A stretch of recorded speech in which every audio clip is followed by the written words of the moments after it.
네, 이스라엘이 가나안 정복을 시작한 지가 약 7년 정도 지났습니다. 그래서 여리고 성을 점령을 하고 그 이후에 아이 왕도 아이 성도 점령하고 쭉 이어지다가 북쪽까지 점령을 했어요.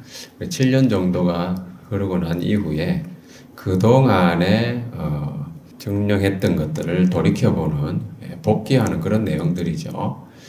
그래서 요단 동편에 있는 왕 2명에 대해서도 포함이 되어 있습니다. 그것도 이스라엘 자손들이 얻은 기업이기 때문에 포함되어 있고, 또 요단강 서편에 있는 31명의 왕에 대한 내용도 포함되어 있죠. 그래서 오늘 본문에 보시면은 그래서 1절부터 6절까지의 말씀은 주로 요단강 동편에 대한 내용이 나오죠. 7절부터는 요단강 서쪽에서 점령한 내용들이 나옵니다. 그래서 오늘 1절 말씀을 보면은 요단 동편 정복에 대한 개요인데요. 자, 아르논 골짜기에서 헤르몬 산까지라고 했습니다. 자, 그림을 그래도 좀 간단하게 되어 있는 걸 갖고 와봤는데 어떻습니까? 여기에 아르논 골짜기가 보이나요? 아르논 골짜기는 말하자면은 요단강 동편에서 최하단이죠. 남쪽 경계에 해당되는 아르논 강이 있고요. 그 다음에 헤르몬산은 저 위에 보시면 헤르몬산 보이나요? 네, 헤르몬산. 그래서 여기까지가 요단강 동편입니다. 2절 말씀해 보면은 여기에서 죽인 왕이 나오잖아요. 2명이 나오는데 그 중에 1명이 바로 시혼입니다. 시혼은 헤스본에 거주하던 아모리 족속의 왕이라고 했습니다. 헤스본은 여기 있는데 시혼은 요단강 오른편 중에서도 주로 이 남쪽 지방에 해당되는, 여기 보면 길르앗 절반이라고 했잖아요. 그래서 야복강까지, 야복강이 있고 길르앗 절반이니까 요 정도 될 겁니다 아마. 그리고 그 긴네롯 바다까지라는 말이 있잖아요. 긴네롯 바다 이거거든요. 갈릴리 호수가 긴네롯 바다인데 여기까지라고 했다가도 여기까지 어떻게 뭐 이렇게 점령을 했는지 그건 정확히 모르겠습니다. 그래서 그 주로 남쪽에 해당되는 지역을 시혼이 다스리던 지역이고요. 그 다음 보시면 옥인데 옥은 북쪽에 해당되는 그 지역을 다스리던 왕이었습니다. 바산. 그래서 시혼과 옥을 죽였다. 뭐 이런 내용입니다. 그래서 이 지역은 누구한테 돌아갔다고 했습니까? 이스라엘 12지파 중에서 루벤 지파와 갓 지파와 므낫세 절반 정도의 지파에게 돌아갔습니다. 그래서 요단강 동편에서는 이 세 가지 2.5지파에게 돌아간 것이죠. 원래는 계획이 없었잖아요. 그죠? 최초에는 계획이 없었어요. 중간에 하나님께서 다시 말씀하셔가지고, 이들 땅까지도 기업으로 주겠다 말씀하신 적이 있습니다. 자, 그러면 요단강 동편에서 얻은 기업들, 그리고 뭐 7절 이하에는 요단강 서편에서 뭐 쳐 죽인 왕들 이렇게 나오는데, 이것이 우리에게 무슨 의미가 있습니까? 어떻게 생각하세요, 여러분? 묵상이 좀 됩니까? 이게 무슨 의미가 있는가? 영적인 의미가 무엇인가를 좀 살펴보려고 합니다. 상징적인 의미라든지, 하나님 나라 백성이 이제 기업을 얻는 데 있어가지고, 요단강 동편의 땅을 얻었다고 하는 것은 무슨 의미인가? 모세와 이스라엘이 정복한 땅이라고 했잖아요. 자, 이게 무슨 의미냐 하면은, 모세는 요단강을 건너지 못했잖아요. 그죠? 약속의 땅에 들어가지 못했습니다. 원래 약속한 땅은 요단강 서편의 땅이었어요. 그 요단강을 건넌다는 말, 상징적인 의미가 뭐죠? 요단강을 건너갔다. 누구가, 요단강을 건너갔다는 말은 죽었다는 얘기예요. 그죠? 보통 우리가 비유적으로 죽었다는 의미로 많이 씁니다. 실제로. 믿지 않는 사람들도 그렇게 쓰더라고요. 자, 그러면 우리가 생각해 볼 수 있는 것은 뭡니까? 요단강 건너기 전에 얻은 기업, 그것을 우리가 죽기 전에 얻었다는 얘기입니다. 그죠? 그렇게 우리가 생각해 볼 수 있다는 겁니다. 자, 그럼 무슨 말이냐 하면은 요단강을 건너기 전에 또 이스라엘이 하나님의 백성이 기업을 얻었잖아요. 그 말은 우리도 우리 몸이 변화되기 전에 죽어서 나중에 죽으면 썩지만은 나중에 우리가 새하늘과 새 땅에 들어가는 것은 변화된 이후에 들어가는 거잖아요. 썩은 몸으로 들어갈 수는 없습니다. 썩는 것은 썩지 아니하는 것을 유업으로 받을 수 없기 때문에 우리가 새하늘과 새 땅에 들어가려면 반드시 변화가 되어야 됩니다. 그런데 우리가 죽기 전에 기업을 얻는다는 말은 이 말이에요. 우리 육신이 변화되기 전에 이 세상을 사는 동안에 얻는 기업이라는 겁니다. 자, 여러분, 우리가 분명히 알아야 될 것은 이거예요. 우리가 예수 믿으면 영생을 얻는다고 하잖아요. 그죠? 예수 믿으면 영생을 얻습니다. 언제 얻느냐? 처음에 우리가 처음 예수님 믿을 때는 죽어서 천당 가는 거구나. 보통 그렇게 생각했었어요. 그런데 그게 아니라는 거죠. 뭡니까? 예수님을 믿는 순간 영생을 얻게 되고 그것을 이 땅에서도 누린다는 겁니다. 그리고 우리가 이 땅에서 살아가는 동안에 우리의 삶이 전도서 말씀해 보면은 뭐라고 되어 있습니까? 주로 헛되다고 되어 있어요. 그죠? 왜냐하면은 물질은요, 결국은 다 낡아지고 쇠하여 가는 것이잖아요.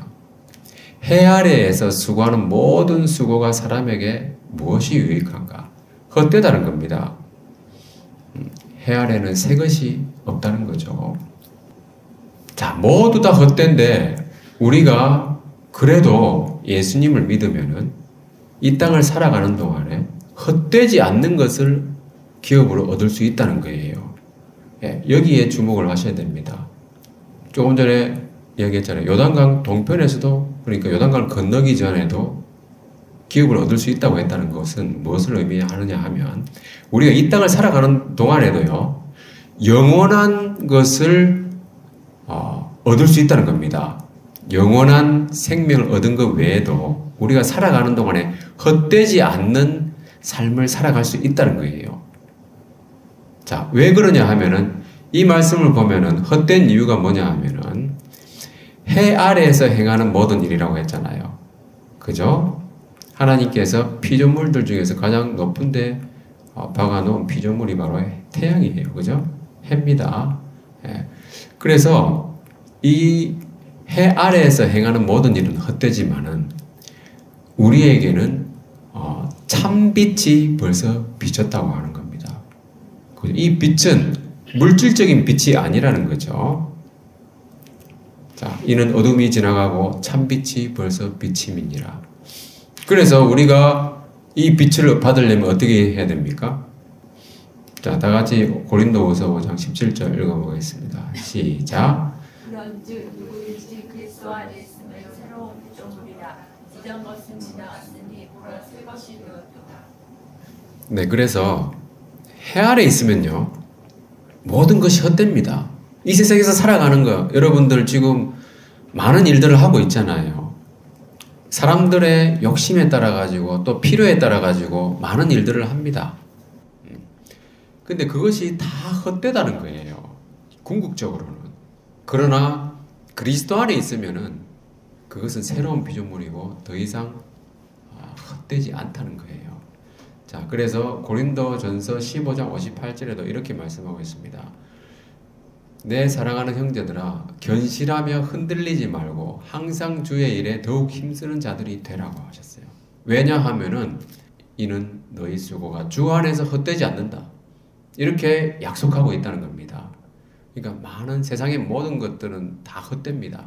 그렇지만 주 안에서, 그리스도 안에서 우리는 새로운 피조물이기 때문에 그리스도 안에서 행하는 일들은, 참빛 아래에서 행하는 일들은 헛되지 않다는 거예요.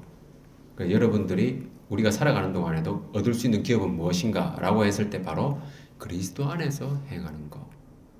그것이 바로 헛되지 않는 우리의 기업이 된다는 겁니다. 아주 중요한 얘기예요. 그것은 구체적으로 무엇인가?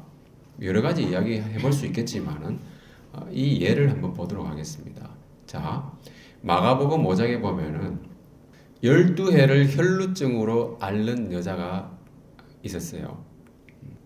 아무도 못 고치는 거예요. 의사들한테도 가봐도 안 되고 이것저것 해봤는데 안 되는 겁니다. 근데 예수님의 소문을 듣고 와가지고 옷에다가 손을 댔어요. 근데 나았다는 겁니다. 그죠? 이 이야기는 많이 알려진 이야기 여러분도 알고 있잖아요. 그런데 예수님이 뭐라고 하시냐 하면은 예수께서 그 능력이 자기에게서 나간 줄을 곧 스스로 아시고 무리 가운데서 돌이켜 말씀하시니 누가 내 옷에 손을 대었느냐 이렇게 물어보셨다는 거예요. 자, 왜 이런 질문을 하셨는가? 그때 제자들이 뭐라고 답변했냐 하면은 여러분, 주님, 무리가 다 지금 에워싸 밀고 있지 않습니까? 다 손을 대고 있는데 누가 손을 대었냐고 물으십니까? 이렇게 말하는 거예요. 여러분, 이게 뭘 의미합니까? 다 예수님께 손을 대고 있어요. 그러나 예수님이 물어보시는 것은 누가 나에게 손을 대었느냐? 내 능력이 나갔다는 겁니다. 다 손을 댔지만 능력이 나간 통로는 딱 한 군데였어요. 그게 바로 뭡니까? 12해를 혈루증으로 앓았던 그 여인에게만 나갔다는 겁니다. 그러니까 예수님이 뭐라고 하시냐면은 따라 내 믿음이 너를 구원하였으니 평안히 가라. 내 병에서 놓여 건강할지어다. 이렇게 말씀하셨어요. 그러니까 무슨 말이냐 하면요. 우리가 예수님을 부르고 믿음으로 살아간다고 하잖아요. 과연 믿음으로 살고 있는가? 내 힘으로 살고 있지 않는가? 돌이켜봐야 된다는 거예요. 헛되지 않는 삶이란 무엇이냐 하면 예수님의 능력으로 사는 것이 헛되지 않는 겁니다.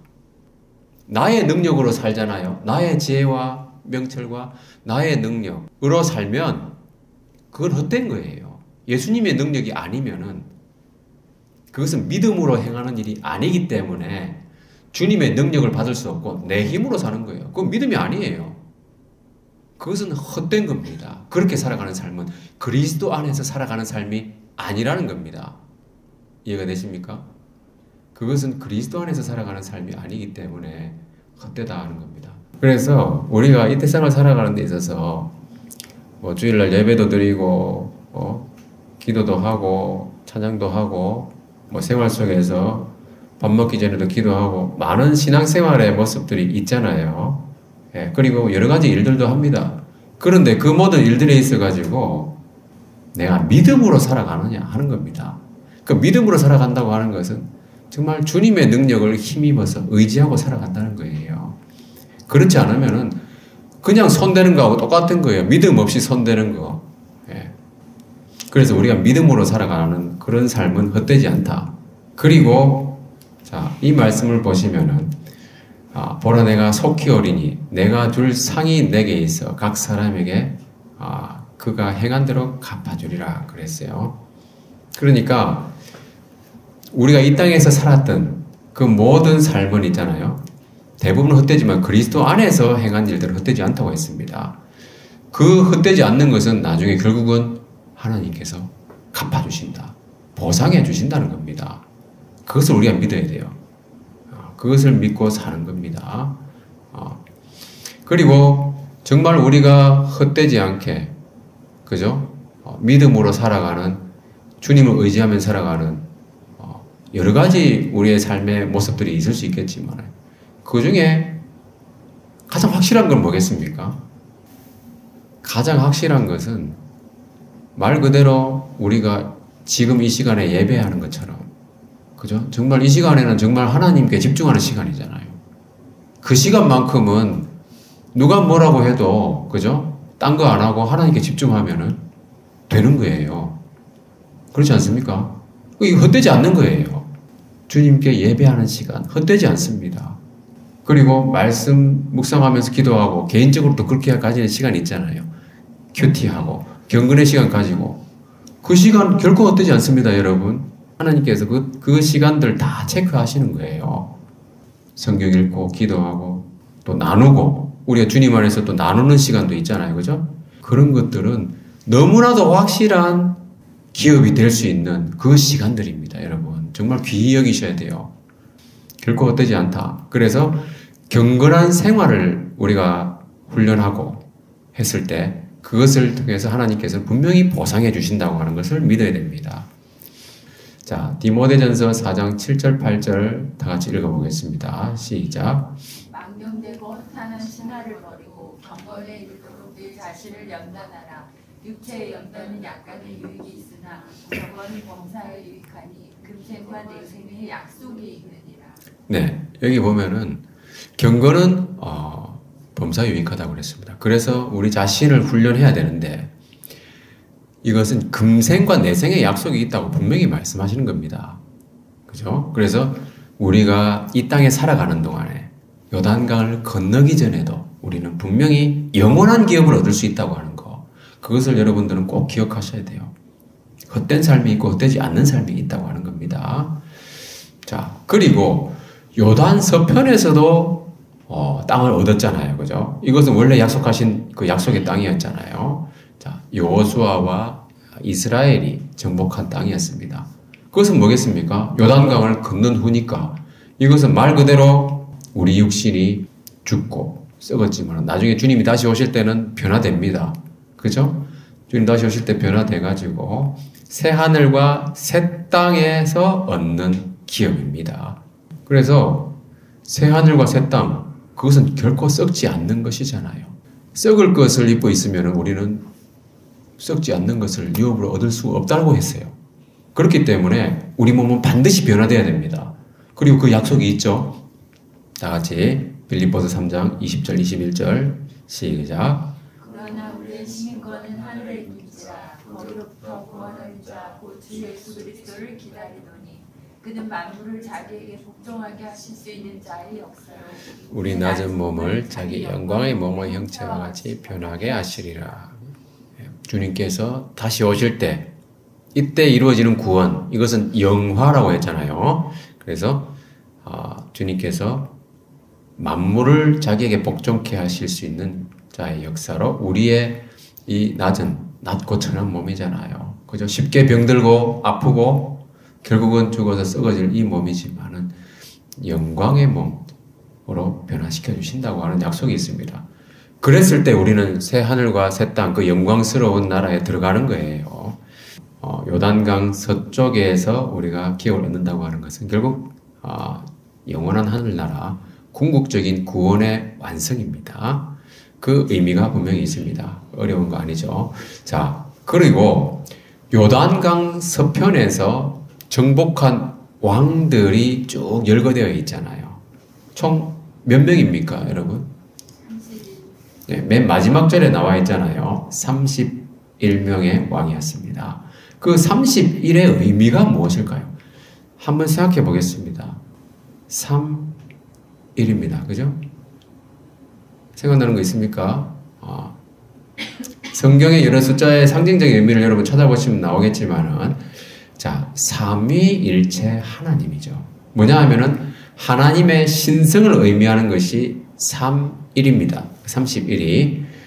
그래서 우리가 들어갈 영원한 하늘나라 이렇게 보시면은, 요한계시록에 나오죠. 내가 그 성 안에서 성전을 보지 못하였으니 이는 주 하나님 곧 전능하신 이와 어린 양이 그 성전이라고 그랬어요. 그죠? 전능하신 하나님과 어린 양 예수님, 성부와 성자. 그죠? 그리고 그 성전은 뭘까요, 그러면?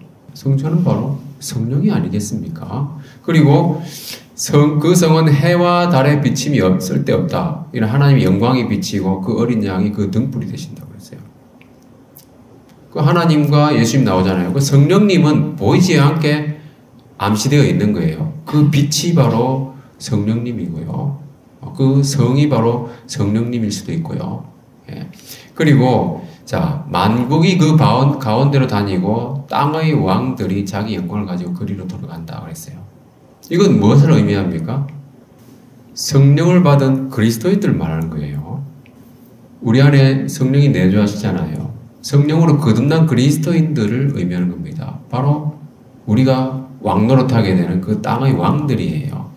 그래서 솔로몬이 성전을 지었을 때, 그리고 모세가 성막을 지었을 때도 하나님께서 그 임재를 나타내실 때 구름으로 나타내셨어요. 구름이 상징하는 것은 성령이다. 이렇게 이야기를 합니다. 그리고 예수님께서 변화산에 올라가셨을 때도 구름 속에서 아버지의 말씀이 들렸잖아요. 그 아버지는 분명히 음성으로 말씀하셨고 예수님 계셨고 그 구름은 바로 성령을 상징하는 것이다. 이렇게 이야기를 합니다. 그래서 삼위일체를 이야기할 때에 성령은 딱 드러나게 이렇게 나오진 않지만은 바로 성령을 의미하는 것이 이와 같이 제시되어 있다고 하는 겁니다. 그래서 성도들도 마찬가지죠. 만국이 그 빛 가운데로 다니고 땅의 왕들이 자기 영광을 가지고 들어간다고 그랬잖아요. 우리가 성령 받은 그리스도인으로서 하나님과 또 하나가 될 수 있는 것은 뭡니까? 우리 안에 성령이 있기 때문이에요. 예수님께서 기도하실 때도 우리가 하나가 된 것까지 그들도 하나가 되게 하려 함이니이다. 아버지와 아들이 하나이시잖아요. 우리도 아버지와 아들과 더불어 하나가 된다는 겁니다. 놀라운 일 아닙니까, 여러분? 예. 그게 바로 삼위일체의 하나님께 우리가 참여하게 된다는 거예요. 엄청난 일입니다, 여러분. 그래서 삼위일체가 복음이라는 그런 말도 있는데요. 그 의미를 고찰해 보면 너무나도 심오해요. 심오하고 너무나도 영광스러운 것이 바로 우리의 구원이라고 하는 거예요. 그 영광스러운 삼위일체 하나님께 우리가 참여한다고 하는 거. 놀라운 일입니다. 그래서 삼위일체 하나님의 신성을 나타내는 것이 바로 31의 의미가 있고요.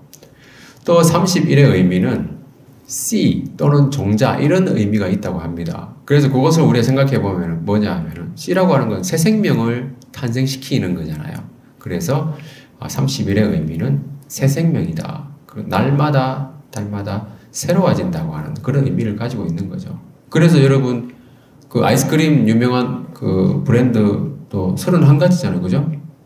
한 달이 31일이니까 날마다 하나씩 와서 먹어라 해가지고 31가지 아이스크림 맛이 있잖아요. 그런 것처럼 31이라고 하는 것은 새로움을 의미하고 새 생명을 의미하는 것이다. 예. 그래서 우리는 요단강 서편에서 얻는 것은요, 완전히 새로운 나라에서 새 생명으로 그 놀라운 하나님의 신성에 참여하게 된다고 하는 것. 그 참 놀라운 가슴 벅찬 일이라는 겁니다. 그것이 바로 우리의 기업이에요.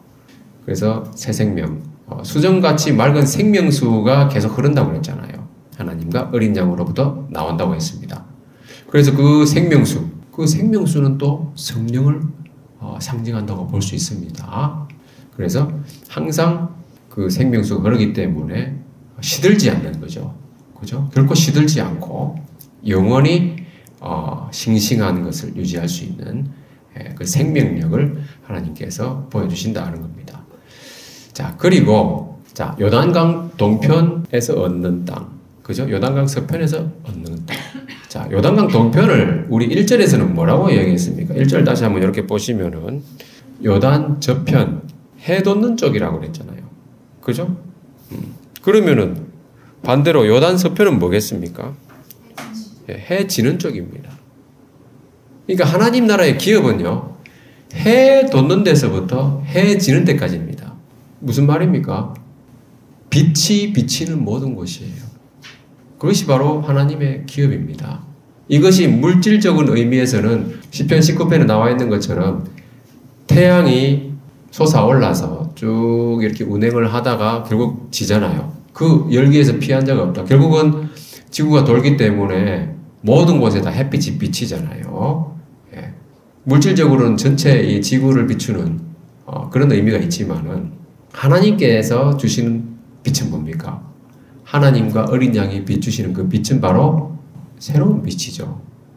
예수 그리스도의 얼굴에 있는 하나님의 영광을 아는 빛을 우리 마음에 비춘다고 했어요. 그 빛을 받는 자, 그 빛을 받는 모든 자에게 바로 하나님 나라가 임한다. 그리고 그 모든 자들이 바로 하나님 나라의 백성이고 기업이다 하는 겁니다. 그래서 요한복음 1장 14절에도 보면은 말씀이 육신이 되어 우리 가운데 거하시며 우리가 그 영광을 보니 아버지의 독생자의 영광이요 은혜와 진리가 충만하다고 그랬어요. 그래서 그 빛을 우리가 정의하고자 할 때는 바로 은혜와 진리의 빛이라는 겁니다. 예수 그리스도의 얼굴에 있는 하나님의 영광을 아는 빛, 그것은 바로 예수님이 충만하게 나타내시는 바로 그 은혜와 진리의 빛이에요. 그래서 해 돋는 데서부터, 그죠? 해 뜨는 데서부터 해 지는 데까지 그 은혜와 진리의 빛 아래에 있는 모든 것은 바로 우리의 기업이다 하는 겁니다. 자, 그리고 오늘 본문의 7절, 8절 말씀을 보면은 여호수아가 이스라엘 지파들에게 나눠준 땅에 대해서 설명하고 있는데요. 곧 산지와 평지와 또 아라바와 경사지와 광야 뭐 이렇게 설명되고 있잖아요. 자, 천국에도 여러분 이런 높낮이가 있다는 거예요. 그것을 암시하는 겁니다. 조금 전에 우리가 이야기했지만은 하나님과 어린 양으로부터 생명수가 나온다고 그랬잖아요. 생명수 강이 흐른다고 그랬잖아요. 강이 흐른다는 말은 뭡니까? 계곡이 있다는 얘기잖아요. 그죠? 그러니까 천국도 완전한 평지는 아닙니다. 완전한 평지는 얼마나 밋밋하겠어요. 절대 그렇지 않습니다, 여러분. 산지도 있고 평지도 있고 경사지도 있고 광야도 있는 거예요. 다양한 지형이 있을 수 있는 겁니다. 그러나 여기는 뭡니까? 경사지도 있고 높은 데도 있고 그죠? 오르기 힘든 곳도 있는 거예요. 그렇지만 이곳은 천국이라는 겁니다. 하늘나라라는 거예요. 그래서 여러분 찬송가 438장 혹시 곡조가 기억나시는지 모르겠는데 자, 내 영혼이 은총이 입어 중환자진 벗고 보니 슬픔 많은 이 세상도 천국으로 화하도다. 자, 3절에 보면 뭐라고 나옵니까? 3절만 한번 읽어보겠습니다. 시작. 높은 산이 거친들이 초막이나 궁궐이나 내 주 예수 모신 곳이 그 어디나 하늘나라 할렐루야 찬양하세. 네, 그래서 천국이라고 해서 다 평지는 아니라는 거예요. 높은 산도 있고 거친 들도 있고요. 광야도 있고요. 그죠? 경사지도 있고 초막이 있을 수도 있고 우리는 이 땅에서 살아가는 동안에도 초막이나 궁궐이나 형편이 좋을 때도 있고 형편이 좀 부족할 때도 있고 그런 거잖아요. 그렇지만 그곳은 하늘나라가 될 수 있습니다. 언제? 예수님을 모시고 살면 그것은 바로 하늘나라라는 거예요. 실제로 여러분 사도 바울은 감옥에서도 하늘나라에 살았잖아요. 사도 바울은 감옥에 갇히고 채찍에 맞고 그렇게 했지만 항상 성령으로 충만했고요. 성령으로 충만하면서 살아갈 때는요. 그 어디나 바로 하나님 나라라는 겁니다. 이것을 우리가 기억해야 된다. 그래서 그리스도와 함께 믿음으로 사는 곳은 다 하늘나라라고 하는 거 우리가 꼭 기억해야 되고요. 말씀을 마무리하도록 하겠습니다. 하나님 나라 백성의 기업은 요단 동편도 있고 서편도 있습니다. 해 뜨는 곳에서부터 해 지는 데까지입니다. 모든 것이 바로 하나님의 은혜와 진리의 빛이 비치는 곳이면 다 하나님 나라입니다. 자, 그럼 우리가 이 땅에 살아가는데 어떻게 살 것인가? 마지막으로 이 말씀 한번 읽어보겠습니다. 시작. 또 무엇을 하든지 말이나 이르나 다 주 예수의 이름으로 하고 그를 믿어 하나님 아버지께 감사하라. 네, 우리가 이 땅에 살아가는 동안에 헛되지 않는 삶이 되어야 된다고 했어요. 해 아래는 새로운 것이 없다고 했습니다. 그러나 그리스도 안에서는 새롭다는 약속이 있어요. 우리는 그래서 어떻게 살아야 되는가?